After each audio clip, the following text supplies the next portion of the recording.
Pat, how long have you been working here at the Elizabeth Seton Children's Hospital? 20 years. I'm sure it goes by in the blink of an eye. I can't even believe I've been here that long. I never had been working in an organization for more than 5 years prior to coming here. When you first walked in through the doors of the old hospital, what was your first impression?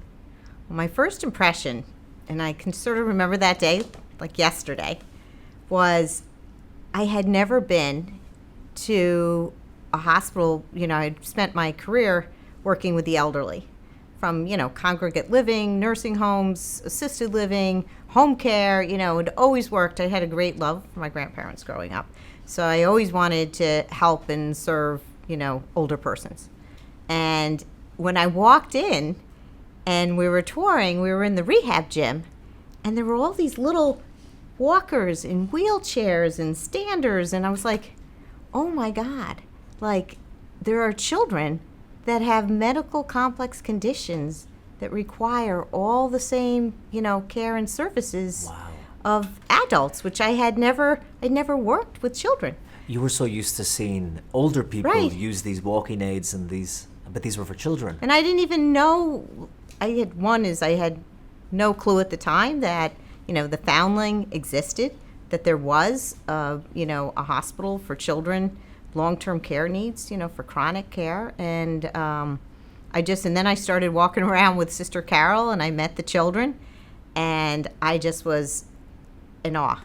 The spirit, of the staff and the children, but seeing, little children that had these unbelievable disabilities that they overcame, and they didn't know they were disabled. When you say unbelievable disabilities, what kind of conditions do the children have here? So our kids have all different, it's a full range. So some are genetic disorders, some are traumas, car accidents. We have kids with cerebral palsy. We have kids with neuromuscular degenerative diseases. So lots of times they're, unable to walk. There are lots of respiratory conditions. A lot of those are from being, premature at birth. And a lot of our kids have tracheostomies to breathe as well.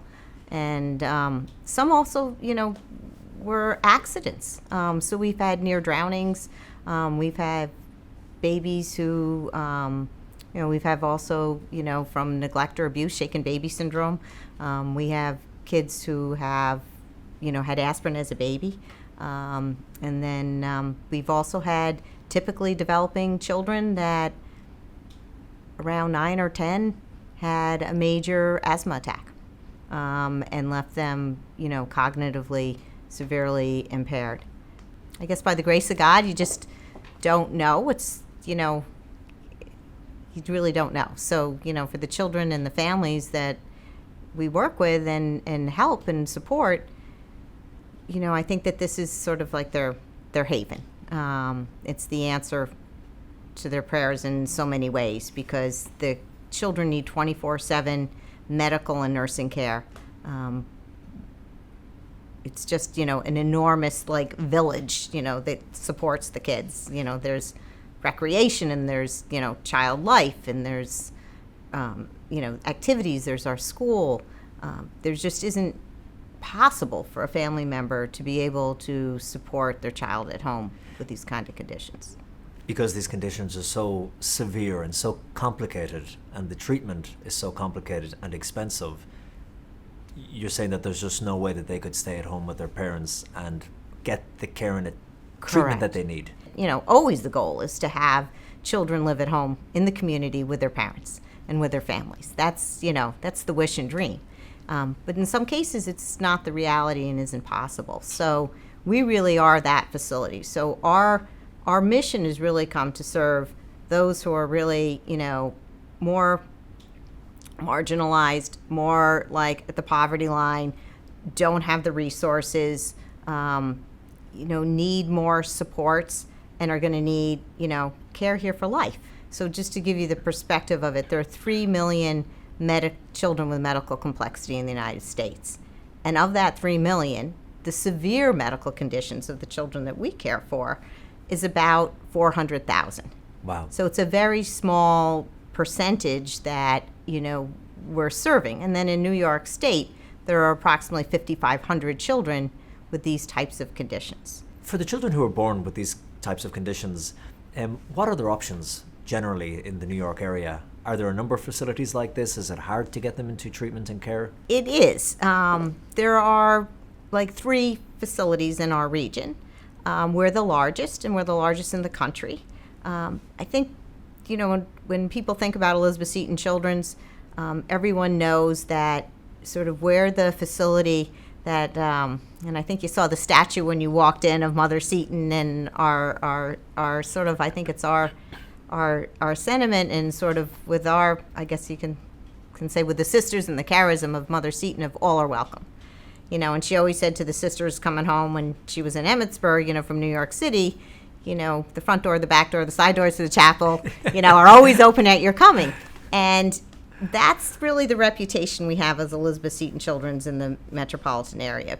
So there is a waiting list, but the waiting list is a little difficult because if you need care for your child, chances are you're either in the hospital and you're either in a, pediatric intensive care unit or the neonatal as babies. And, obviously the hospitals, that's not a home. That's not meant for long-term care, and it doesn't have the resources. So it's, from a quality of life standpoint, it's not a good situation. All of us know when you're in the hospital, you get no sleep, you have no rest, and there aren't the kind of activities for the children. So it's very traumatizing it's traumatizing, I think, for anybody to be in a hospital, never mind a child. So that obviously isn't ideal. Pat, I've heard you say before that most of the children here in the hospital are on Medicaid. So for viewers outside of the United States, what does that mean or signify? So Medicaid is a funding source for children and families that have a chronic long-term disability. So it's not means tested. So if you have a child with medical complex conditions and you require this level of care, in 90 days you can qualify for Medicaid. Most of our families, because it is income-based Medicaid, are already qualified for Medicaid. So it's the funding source, and 50% is matched by the federal government for the rate. Our rate is $1,600 a day. Wow, per patient? Per patient. And you have more staff than you have patients here to give them the care that they need? We have the right amount of staff.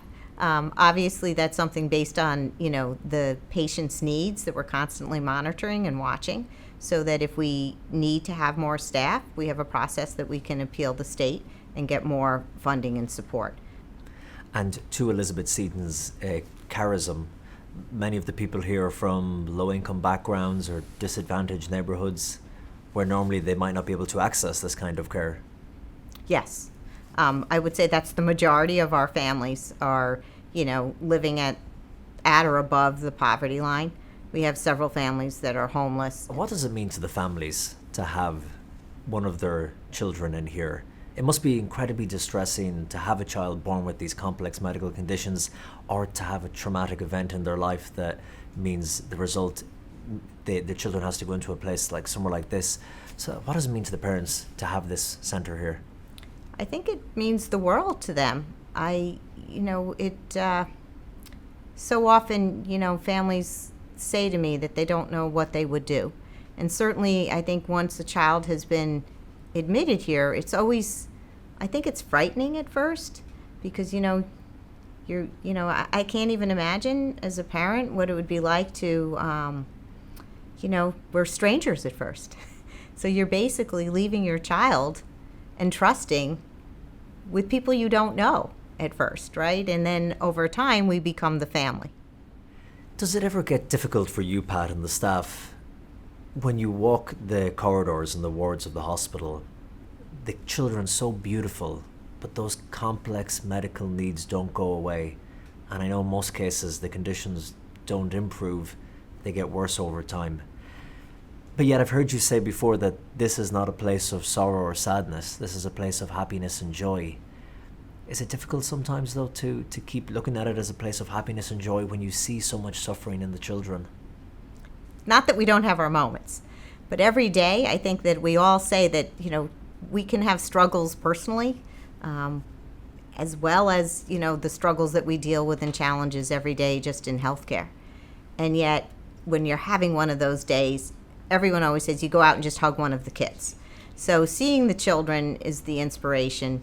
The children are always what gives us the glow. And our kids, even the most kids who can't express themselves, have their way with the staff and knowing that you're touching their heart. It's a little smile. It might be a little giggle. It might be a slight movement of might be them even blinking their eyelashes at you for some of our children.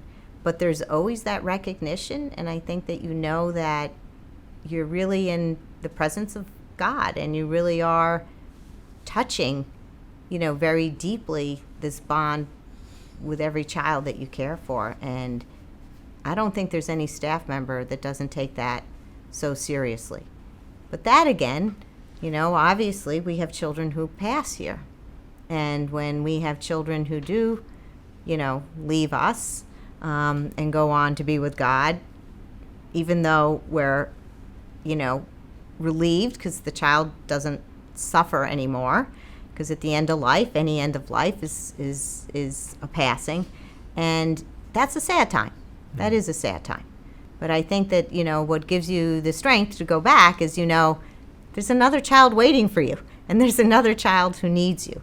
And the child that you cared for all those years, you gave them, the happiness, and they were able to be just like any other child and participate, in activities and community. And so it's giving them that bit of light in their life, despite the severe complications that they have, whatever happiness or joy that you and the staff can give them, and relief from their pain and suffering.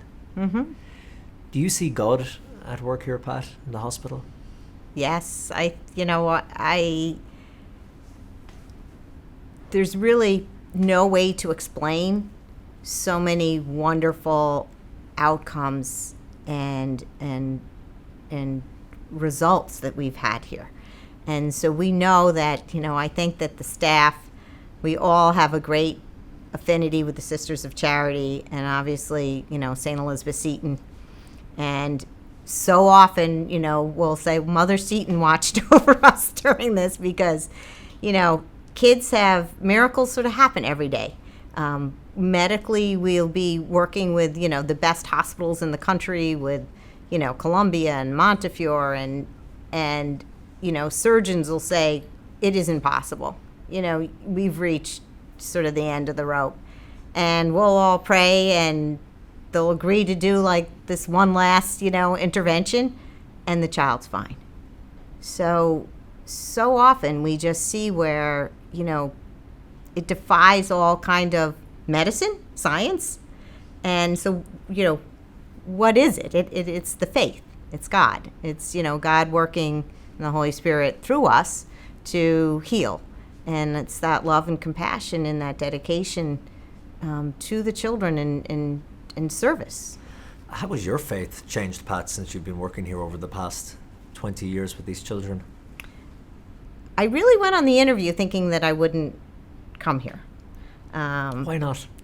Well, I grew up with a brother with medical complex conditions. Okay. And he was my oldest brother. And he had to be institutionalized because this is over close to 50 years ago. And there were no services. There were no hospitals. There were no programs like ours. And it was too much care. And my parents both worked. And it was impossible. There was no supports or helps. And so I never thought I wanted to work with children with disabilities because of the experience, because it was really hard growing up and experiencing that as a child. And it brought back memories for you as well. Yeah, I'm sure. So I always wanted to help people, so I was working with older folks. And so I think that, this really, Sister Carol helped me to understand how important this work was. And I knew from that moment that this is where God wanted me to be. And there was a lot of work to be done. And it was going to take a lot of leadership and a lot of strength and a lot of, as Sister Carol would say, intentional formation and planning to get us to where we needed to be to serve these children that their needs were unmet in the community.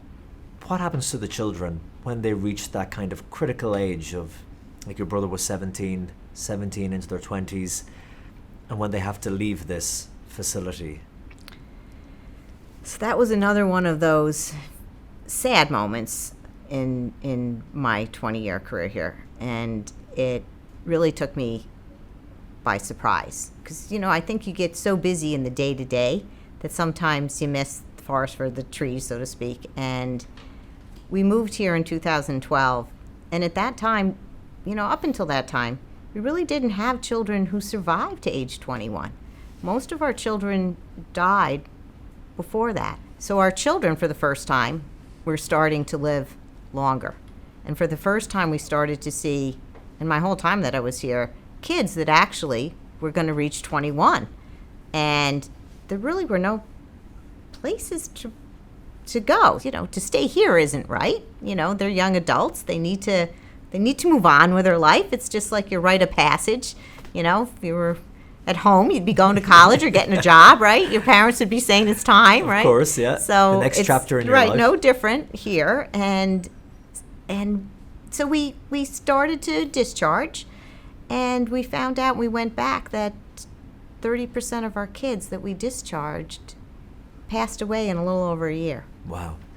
And those children were passing away when they would leave here around the year mark. Was that because they just didn't have the same facilities, the same resources, and so their life could not be prolonged that much longer? Well, I'll give you two answers. The first is, if you talk to any of the staff today, they would tell you they died of a broken heart.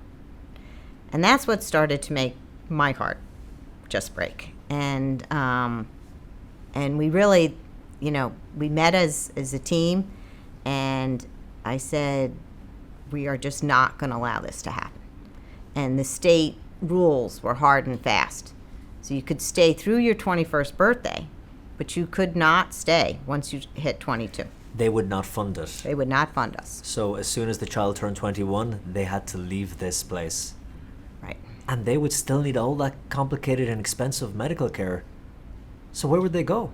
So they would go to a nursing home or a group home that would have, for more medically complex conditions. There are group homes in the state that do that. However, to be fair to, nursing homes in our region, their average rate is $250 a day. No one understands what the medical needs truly are. So it was, for the first time, a crisis for our country as well as for New York State.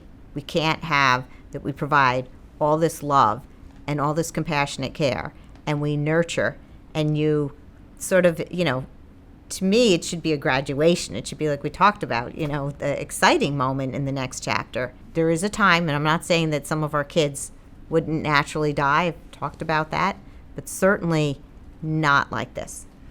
So, Pat, what is the solution? So the solution was, after many years, since 2012, this past year, thanks to our elected officials and the Senate Majority Leader, Andrea Stewart-Cousins, who's our representative here in Yonkers, and with Assemblyman Nader Sage, we got legislation in the budget of the New York State to designate Elizabeth Seton Children's as the demonstration program for the state. So we are going to be submitting our application to build the first in the country young adult center for children with medical complex conditions. So in the state of New York, this is the only hospital that is licensed now to look after children past 21 years of age and get the funding for it. Correct. So we've launched a $30 million campaign. We have, thanks to the Mother Cabrini Health Foundation and Cardinal Dolan in our Archdiocese of New York has been an unbelievable, amazing support to us. He's really been our, I know he is the cardinal for the whole archdiocese, but we feel like he's our own personal pastor. He really has been such an unbelievable, spiritual guide for us and our families of all faiths. So will a large part of the funding come from the Archdiocese Mother Cabrini Foundation? Yes, that gave us our seed money. So we hired our architects. We have conceptual and schematic design. And we are, hoping that we can, we found a piece of property too. So we're really hoping that we can open in 2024. And in 2024, we will have 50 young adults living here in Elizabeth Seton Children's Center. And we're wanting to build a facility that could care for 72 young adults. I can see your passion for it and your excitement for it too. How much money do you need to raise to make it a reality? We need to raise $30 million as our capital campaign. We've raised $4 million to date, so we're on a path. But we Does have it to keep seem going. overwhelming thinking of that figure that you have to raise? Yes. Yes, it is overwhelming. And because of who we care for, raising money is more of a challenge. Our families, like I shared, are not, affluent, don't have the means, don't have connections. Our board is, great and always does their share. And we really need to reach out to the philanthropic community and foundations to get involved with us. It's a lot of work ahead of you. Yes. But if this works and it goes well, this could be the example for the rest of the United States and possibly around the world. That would be the dream.